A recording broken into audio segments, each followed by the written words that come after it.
troublemaker now. Just what we need. Things aren't paying enough.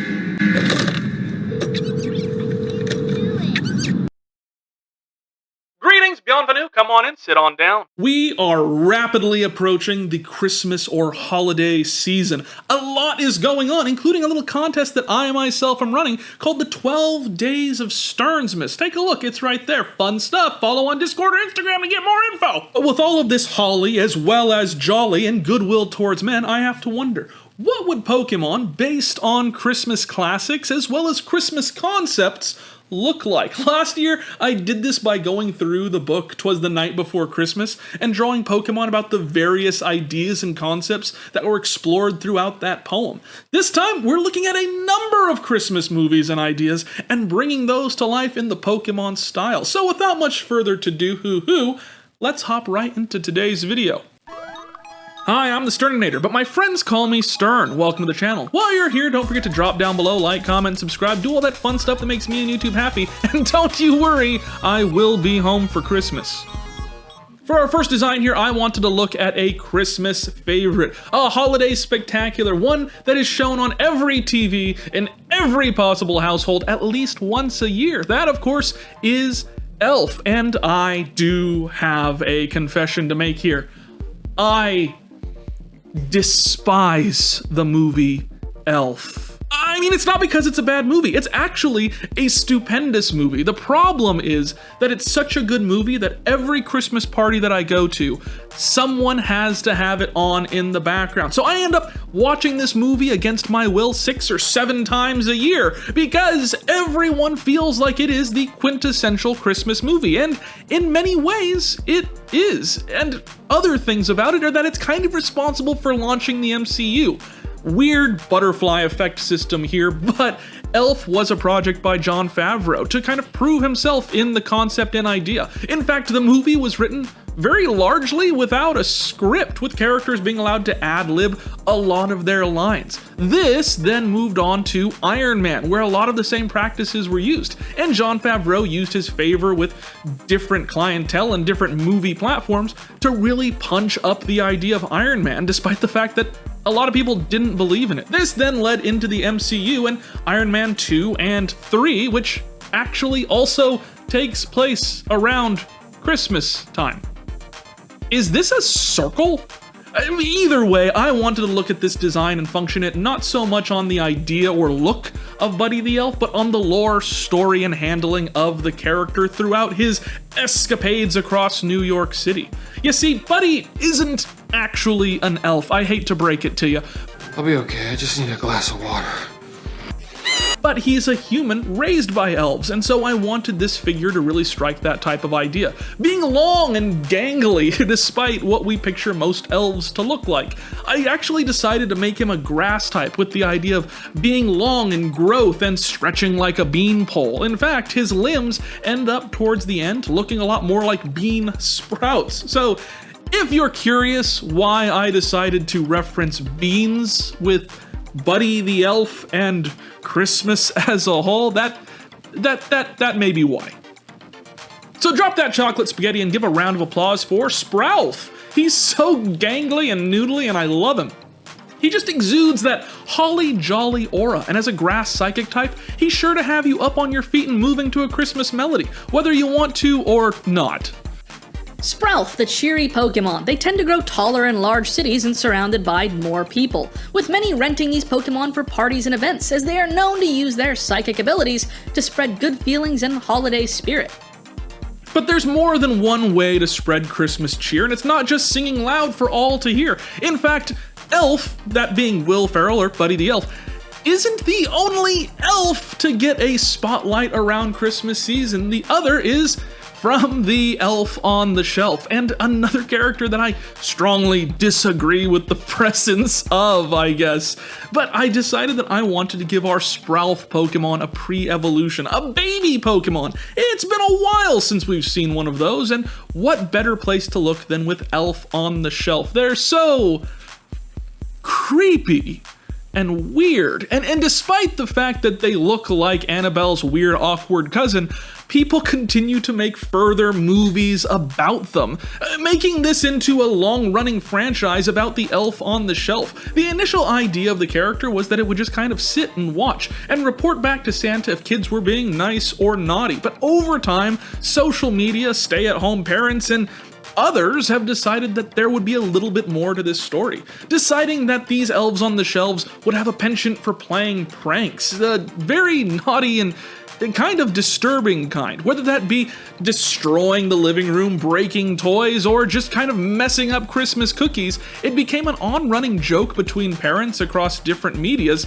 that these elves are a little bit disastrous, and so I wanted to work on something that felt in that same vein, but in a much more toned down sense, much more focusing on the initial concept of the elf on the shelf. I wanted something that was very simple and very easily recognizable as an elf, keeping a lot of those key features, including the red little onesie thing that they wear. I don't like these things. They freak me out, but I wanted something that really hit that same vibe, so I went with something small and cute.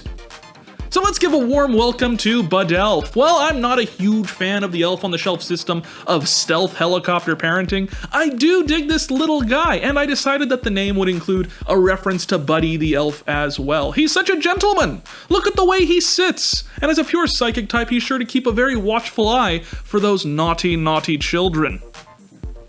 Budelf, the cheery Pokemon. Around the holiday season, these Pokemon tend to just appear. No one knows exactly where they come from, and their ability to sit motionless for hours can be off-putting to say the least. But parents do love them around as they encourage children to be on their best behavior. Or else.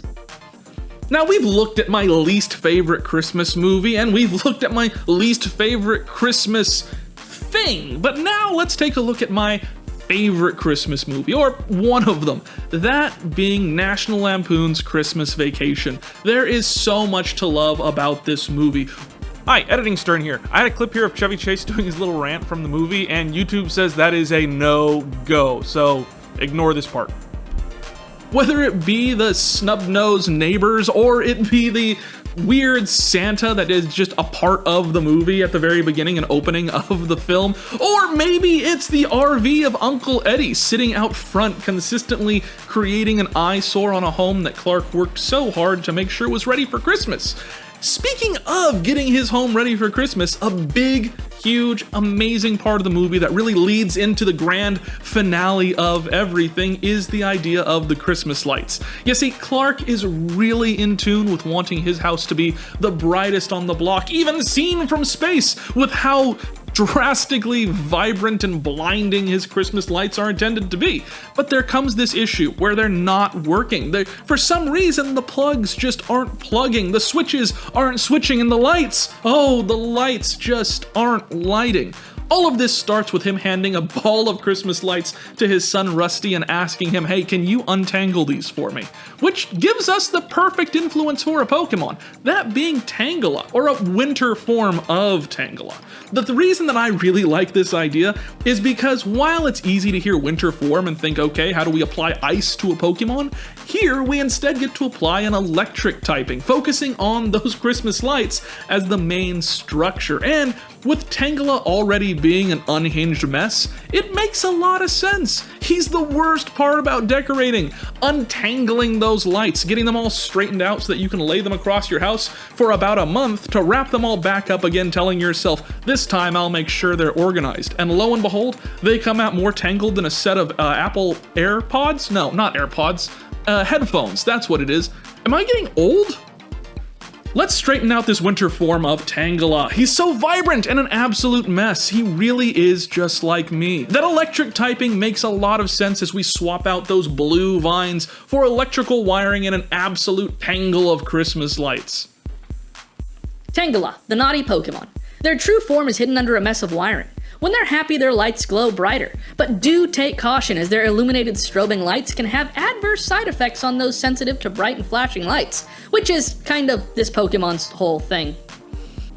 But I couldn't leave well enough alone because, like I said, National Lampoon's Christmas Vacation is my favorite Christmas movie. You see, one of the things that I dislike most about Christmas, one of the things that is one of my least favorite things to do, is decorating the tree. I don't know what it is. Maybe it's because growing up, that was always my parents' job, and so now it kind of feels like a chore. But not to worry, Mrs. Stern takes care of the whole decorating the tree thing while I take care of treats and making sure that we have a fun time throughout.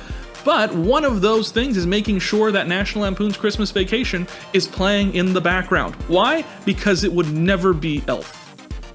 It would never be Elf. But instead, it's National Lampoon's Christmas Vacation. We get to watch the whole process. And if there's anything that's as big a deal within the movie as the lights, it's gotta be that big, terrifying, horrible Christmas tree. The one that's just way too big for anyone's house. It ends up crashing through the windows, scratching up the ceiling, and ultimately nearly burning down the house. And so when looking at an evolution for Tangela, I of course wanted to go with the idea of this big giant Christmas tree, obviously wrapped up and lined with these lights. I had the idea of the lights for Tangela and I didn't want to move too far away with Tangrowth, but don't you worry, we do have the opportunity to make this thing feel a little bit more like a Christmas tree. But regardless of that, the shape of Tangela works really well in getting that idea across, and having these little bulbs kind of sporadically poke out really gives a flavor to it. He's not too different from our typical Tangrowth, but I feel like the little differences that we do get really add that holiday vibe, as well as making him truly feel like an electric type. I mean, it would be easy to just throw a typing onto a Pokemon, change the color, and say we're done. But here it feels like it makes a little bit of sense to go so simple, to make it so familiar to what we already know Tangrowth to be. And also, Tangrowth is one of my favorite Pokemon that I'm adapting from one of my favorite Christmas movies, so obviously I'm gonna have a little bit of fun, but I also don't want to change what makes either of these things so iconic to me. Oh, Tangrowth tree, oh, Tangrowth tree, how complicated and intricate your wiring. This one was so much fun to make, especially with those simplified knots. And while normal Tangela is one of my favorites, I would kill for a holiday-themed electric type like this. I mean, its shiny is even an overgrown Christmas tree, very similar to the one that I was talking about from National Lampoon's Christmas Vacation. Tangrowth, the naughty Pokemon. While this form is a little unwieldy, many well-off families in days of old would buy these Pokemon from shops and prize corners to display in their living rooms. When the holiday season ended, they would return to their clumsy and tangled forms. Returns often afforded an abundance of Tangrowth in these regions. Real quick, are you subscribed to the channel? Why not? You've made it this far into the video. Clearly you like Pokemon and Fakemon inspired art, as well as hopefully a little bit of my personality too. So if you're interested in spreading some good cheer this year, consider subscribing. It does a lot for me, but it does a lot for you too, allowing you to know whenever I drop new content for the channel. I do between 2 and 5 videos a week, and I want you to be there. I want you to be there. So make sure to hit that subscribe button so that you can be alerted anytime those videos drop. And without much further ado, let's get right back to the video. While movies like Christmas Vacation can be afforded the opportunity of being called modern classics, there are still the classic classics, the old ones, the ones that stick around for years because they're just so fulfilling of an experience. That, of course, being the Christmas Carol. I love A Christmas Carol. It is such a good story, and the positive thing about it is that it's been adapted so many times, with Muppet Christmas Carol being the absolute best. I know that sounds like a weird joke because I love Muppets and Muppet lore, but the truth is, it's one of the most faithful adaptations of the original story, and getting to see it played out in such a good and appropriate form to the true story itself, while also having the goofiness of being Gonzo and Rizzo telling the story, makes this such an enjoyable experience. We're Marley and Marley, our hearts were painted black. If you haven't seen A Muppet Christmas Carol, I highly suggest it. But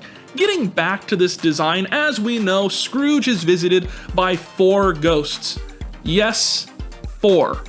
Do not forget that Jacob Marley counts as a ghost. So while he's visited by these spirits, there are 3 that truly do stand out. Those being the Ghost of Christmas Past, the Ghost of Christmas Present, and the Ghost of Christmas Yet to Come, sometimes shortened to Ghost of Christmas Future. But for the Ghost of Christmas Past, it's often represented as a candle, or a spirit inhabiting a candle in some form or another, with the wax itself being a tool to tell the story. Netflix actually released a version of this movie a couple years back, which is phenomenal. It is so brightly colored and so much fun, and the way that the Ghost of Christmas Past is represented in that film as a big waxy person able to change shape is so fulfilling to me. It's just so lovely, and I wanted to capture that in this design as well, creating a Pokemon that is made of fire and wax. It felt like it was the ability to move away from the Chandelure line while still creating something that has some of the same energy and vibe. So I wanted the wax to play a large part in the character's design, while the fire itself is informing us of what the next 2 forms of this Pokemon's lineage are going to be, because I picture this guy as one of 3 in a mythical trio. So let's light this candle with Candleax. The name is a shorthand form of candle wax, and as a fire fairy, it's the first of its type combination, and that shiny is an absolute must-have. But I mean, you guys have seen my studio space. I am a sucker for blues and neon pinks. Candleax, the past Pokemon. This Pokemon is a member of the Temporal 3. Their wax drippings are a sign that this Pokemon may have been in the area. But while many may track these droppings, those seeking to catch this elusive Pokemon often arrive at least a day late. But we can't talk about Christmas Past without talking about Christmas Present. I mean, it's always here. The present, right? You'll never be able to catch the past or the future, but you can live in the present as long as you'd like. Something that I feel like a lot of artists need to hear. I mean, I myself am a primary victim and perpetrator of this issue, trying to think of what's to come next or how the videos did before, and forgetting to enjoy the current moment, forgetting to enjoy what's currently being worked on, because that's kind of why at least I got into this, right? Because I enjoy drawing Pokemon. I enjoy collaborating and talking to and working with you guys as an audience, and it's something that I, at least for the season, want to learn to adapt to, want to learn to grow into, and hopefully make it something that I can carry with me into the next year and the year after that. 2026 is gonna be a big year of change for me in learning how to be happy. But until then, I get to be depressed for the rest of 2025. Hooray!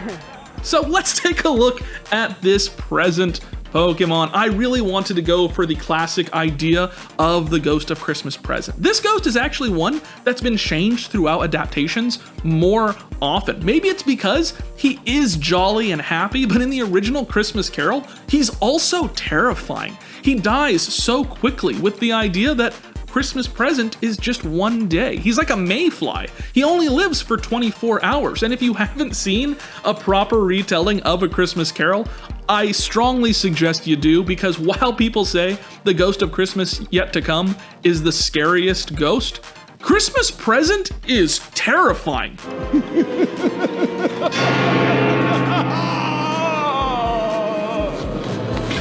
He is 10 times scarier than the Ghost of Christmas Yet to Come. I highly suggest to research into the story if you haven't, because I have been traumatized. They had us watch this version of it that was very faithful when I was in like 7th grade, and I think about that every single day. But for this design, I wanted something that really captured that jolly and vibrant type of feel, something that felt bountiful and also kept that wispy type of look that we'd gotten from the other Pokemon in this trio. That was something that I decided I wanted to connect all 3 together, and I feel like it works.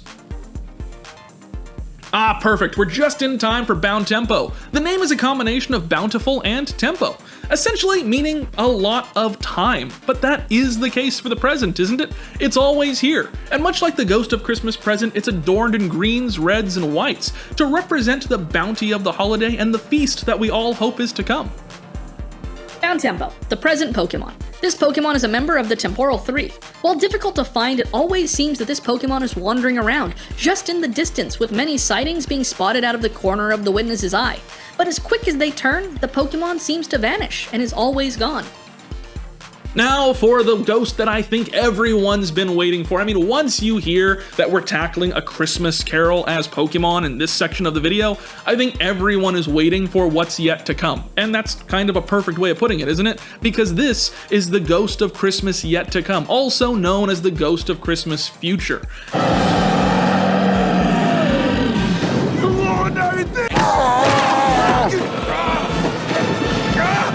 Christmas Carol, bitch! It's a terrifying visage, right? A terrifying look. Not only is Ebenezer Scrooge haunted by this ghost, telling him that he will die cold and alone, but also reflecting onto him that Tiny Tim will die too. It's something that really anchors Scrooge into the moment, into the understanding of all of the teachings. In the book and in the various different ways that the story's been told, he's kind of dismissive of the ghosts the whole way through. Yes, he's enamored by visions of his past, and he's troubled by visions of the present, but ultimately he's not getting the point, at least until the ghost of Christmas yet to come shows him not just his own grave, but the grave of Tiny Tim. It is then that Scrooge asks, "Ghost, Spectre, are these visions of what will be or visions of what may be?" He finally has a moment where he starts to realize maybe there's still a chance to change this. And another thing that most retellings of this story get wrong is they create this idea that all of this happened within one night. I mean, that is truly what ends up happening, but in the actual story, it takes place over the number of days. I think it takes 3 or 4 days for the story to fully work and be told, which is why Ebenezer Scrooge is so surprised at the end when he says they did it all in one night. It's a really cool idea within the story that gets skipped over so often. Again, if you haven't watched any of the movies that I've talked about, whether that be Elf or The Christmas Carol or National Lampoon's Christmas Vacation, I highly suggest them. They are some Christmas classics, and I do think that whether or not I like the movie, it really helps get you into the holiday. Don't watch any of the like straight to DVD Elf on the Shelf movies. Those are god awful. So ignore those, but watch the rest. Maybe start out with A Muppet Christmas Carol. Coming soon, but never quite here, it's Greeper. Absolutely terrifying, but then again, the concept of the future usually is. As a ghost type, he completes this spirited trio, and with each carrying a wispy design element, this one is the embodiment of fading away, like an always changing future, something that exists but is constantly out of reach. As we all understand, tomorrow is a real thing, but it's something that will never arrive, because the moment that it does, it becomes the present. Greeper, the future Pokemon. This Pokemon is a member of the Temporal 3. Sightings of this Pokemon are more frequent than many would like. It always appears far off in the distance, and as the witness moves towards it, the Pokemon seems to never get any closer. Always just out of reach, and yet always a little too close for comfort. So who was your favorite? Who were you adding onto the team? Let me know down in the comments below. And hey, before you get all the way down there, consider stopping by the description where you can find various opportunities to support the channel. That's right! You don't have to sit on an old man in a mall's lap to get everything you want. No, you can just become a Patreon supporter where you'll get access to Photoshop files, high-resolution images, or exclusive chats where you can talk to me about Pokemon design and get some insight onto how to better match a specific style you're looking for. Or maybe you want to spread some holiday cheer in a different way. Hop into our YouTube members where you can get exclusive access to videos as well as getting the opportunity to take part in our Stern Conversations podcast where I interview other YouTube and Instagram and social media creators. Those guys get asked questions that our members ask, and it is an absolute hoot. So with all of that said, it sounds like you know where to find me. I'll catch you in the next one. Bye.